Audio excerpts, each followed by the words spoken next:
그래도 공무원은 연금 나오잖아? 편하겠네. 많은 사람들이 이렇게 말합니다. 은퇴 후 월 300만 원의 연금을 받는다는 이야기를 들으면 걱정 없을 거라 생각하죠. 하지만 실제 삶은 그리 단순하지 않습니다. 월 300이 결코 적은 금액이 아닌데 왜 어떤 은퇴자는 하루 두 끼를 라면으로 때우며 살아가고 있을까요? 바로 이 질문이 오늘 우리가 다뤄볼 이야기의 핵심입니다. 겉으로 보기엔 안정적이고 평온해 보이는 은퇴 생활. 하지만 그 안을 들여다보면 준비가 부족했거나 구조적인 문제 혹은 예상치 못한 변수들 때문에 고된 생존의 전선에 놓인 은퇴자들이 생각보다 많습니다. 은퇴 후에도 경제 전쟁은 계속된다. 한 달 300만 원의 연금 나쁘지 않은 숫자입니다. 하지만 어디에 사느냐, 어떤 생활을 하느냐, 지출 구조는 어떠냐에 따라 이 금액은 순식간에 바닥이 드러납니다. 특히 공공기관에서 근무하던 분들, 예를 들어 소방관, 경찰, 군인 등은 정년이 빠르고 연금 외에 별다른 준비가 안 된 경우가 많습니다. 정년이 오니까 갑자기 나가라고 하더라고. 그때부터 인생이 바뀌었어. 이런 분들이 진짜 많아요. 이건 단지 한 사람의 이야기가 아닙니다. 우리가 마주하고 있는 은퇴 사회의 민낯이죠. 사례 1.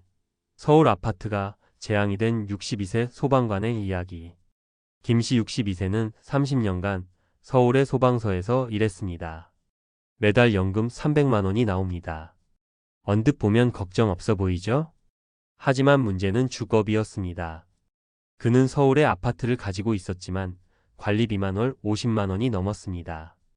여기에 재산세, 도시가스, 전기료, 그리고 성인 자녀의 학자금 대출 일부 상환까지 도와주고 있었습니다.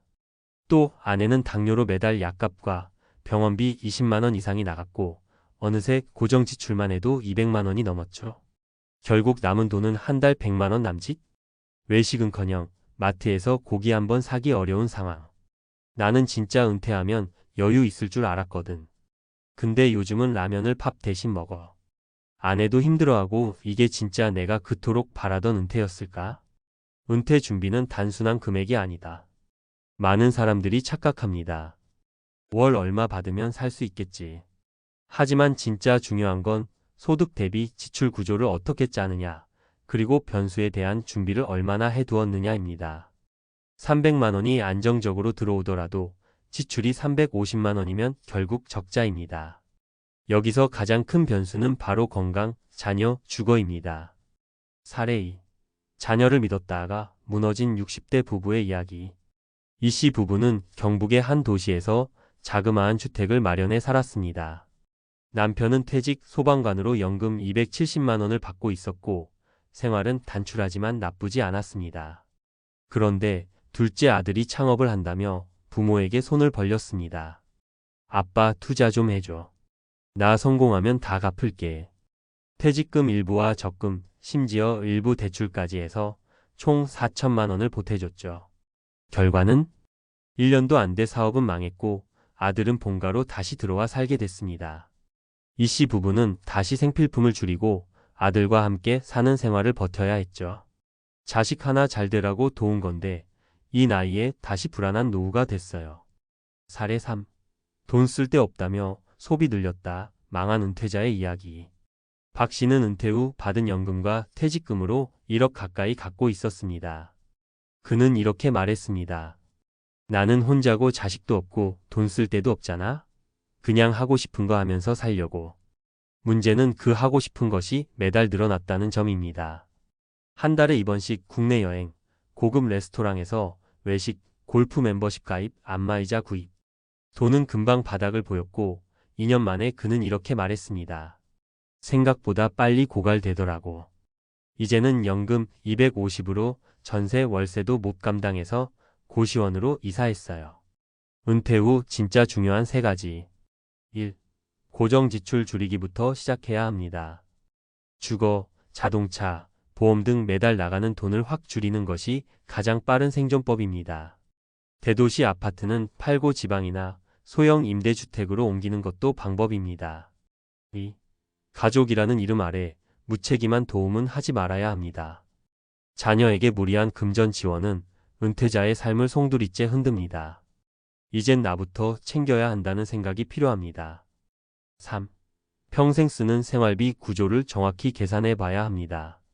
매달 들어오는 연금 외에도 예상 의료비, 여가비, 비상금 등을 계산하고 소득보다 지출이 크면 소득을 보완할 방법 알바, 임대, 유튜브 등을 찾아야 합니다. 정리하며 은퇴 후에도 계획이 없으면 가난은 찾아온다. 연금이 많다고 무조건 행복하진 않습니다. 적게 벌어도 잘 사는 사람은 있고 많이 받아도 가난하게 사는 사람이 있습니다. 나는 공무원이니까 괜찮겠지. 연금 나오니까 이제 일 안 해도 되겠지. 그런 생각이 가장 위험합니다. 은퇴는 끝이 아니라 또 하나의 시작입니다. 그 시작이 라면 한 그릇의 삶이 될지 작지만 여유로운 삶이 될지는 지금 우리의 선택과 준비에 달려 있습니다. 매달 연금 300인데도 왜 가난할까?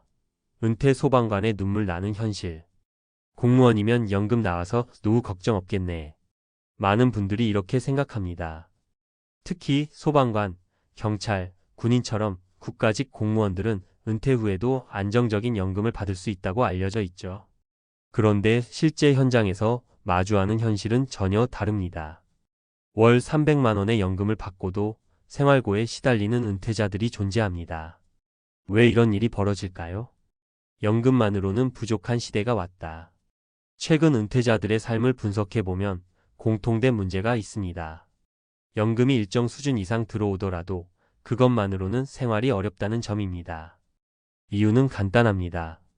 물가 상승률이 연금 인상률보다 높기 때문이고 노후에 필요한 지출 항목이 생각보다 다양하고 크기 때문입니다. 예를 들어 소방공무원 김모 씨 62세는 서울에 30년간 근무하고 은퇴했습니다. 월 300만 원의 연금을 받지만 서울 아파트의 관리비, 재산세, 의료비, 그리고 성인 자녀의 지원금까지 감안하면 실제 생활에 쓸 수 있는 돈은 100만 원도 되지 않습니다. 결국 이분은 끼니를 라면으로 때우며 생계를 이어가고 있습니다. 노후를 위협하는 지출의 3가지 축. 1. 고정 지출 줄이지 않으면 파산의 지름길. 은퇴 전과 후의 지출 구조는 완전히 달라져야 합니다. 하지만 대부분의 은퇴자는 이전 생활 수준을 유지하려고 합니다. 대표적인 예가 주거비입니다. 서울이나 수도권 아파트의 관리비는 30만 50만 원에 달하며 도시가스와 전기료까지 포함하면 고정 지출만으로 연금의 절반을 소비하게 됩니다. 해결책. 거주 공간을 축소하거나 지방 소도시로 이주. 불필요한 보험 정리, 자동차 보유 여부 재검토. 2. 가족 지원 선의가 재앙이 되는 경우. 은퇴자의 재정이 흔들리는 가장 큰 이유 중 하나는 성인 자녀에 대한 경제적 지원입니다. 부모로서 도와주고 싶은 마음은 이해되지만 과도한 지원은 자신의 노후를 희생하는 결과를 낳습니다. 사례를 보면 아들의 창업 자금을 마련해주기 위해 퇴직금 일부를 투자했다. 전 재산을 잃은 60대 부부가 있습니다. 이후 아들은 다시 부모 집으로 들어왔고 은퇴자는 자신의 노후를 포기한 채 생활고에 빠졌습니다. 해결책. 자녀의 경제활동은 그들의 책임으로 분리. 긴급 자금은 명확히 한도를 정하고 계획적으로 지원. 3. 예상치 못한 건강 문제. 고령화 시대의 가장 큰 변수는 건강입니다. 병원비, 약값, 간병비는 예상보다 훨씬 빠르고 무겁게 다가옵니다. 특히 고혈압, 당뇨, 관절염, 심혈관 질환 등 만성 질환이 동반되면 매달 수십만 원의 의료비가 발생할 수 있습니다. 해결책. 건강보험 및 실손보험 점검. 질병 예방 중심의 생활습관 전환. 장기요양보험에 대한 이해와 활용. 은퇴 설계의 핵심은 소득보다 지출 통제. 많은 은퇴자가 얼마를 받느냐에 집중합니다. 하지만 더 중요한 것은 얼마를 쓰느냐입니다. 월 200만 원을 받더라도 150만 원만 쓰는 구조를 만든 사람은 월 300을 받지만 320을 쓰는 사람보다 훨씬 안정적인 노후를 살아갑니다. 그렇기에 은퇴자들은 다음 3가지를 반드시 고려해야 합니다. 전문가가 제안하는 은퇴준비 3원칙. 1. 소득 감소에 대비한 구조 조정.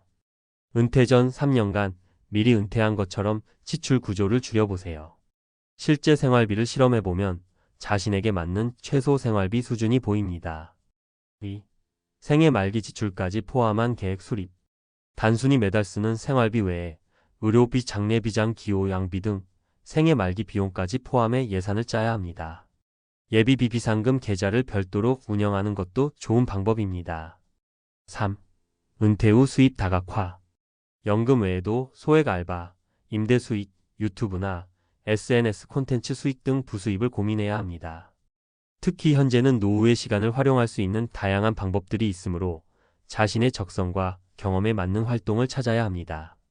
결론: 은퇴 후 생존은 연금이 아닌 계획에 달려 있다. 공무원 연금, 사학연금, 국민연금. 연금은 분명 은퇴자에게 큰 기반입니다. 하지만 그것 하나만으로는 노후를 온전히 지탱하기 어려운 시대가 왔습니다. 특히 평균 수명이 85세를 넘는 지금, 은퇴 후 20년 이상을 경제적으로 자립해서 살아가야 합니다. 그러기 위해선 단순히 연금 수령액만 볼 게 아니라 자신의 지출 구조와 가족 관계, 건강 상태를 통합적으로 고려한 실질적 계획이 필요합니다. 지금 당신의 연금이 300이든 200이든 혹은 100이든 내가 이 돈으로 어떤 구조 속에서 어떻게 살 것인가를 고민하는 사람만이 진짜로 가난을 피하고 존엄 있는 은퇴 생활을 누릴 수 있습니다.